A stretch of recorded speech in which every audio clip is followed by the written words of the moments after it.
मारत नाही मारूक नाही म्हणतात म्हणून तर बघित बसला आम्ही. आता तास झाला सिंगल झाल्याशिवाय नाही मारी म्हणून ती आता सिंगल होऊन काहीतरी जाते.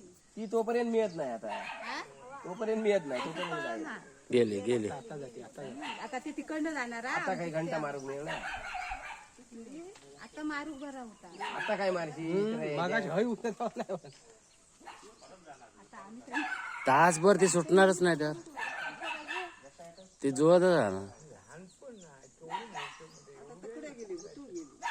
ते का जुळत नाही.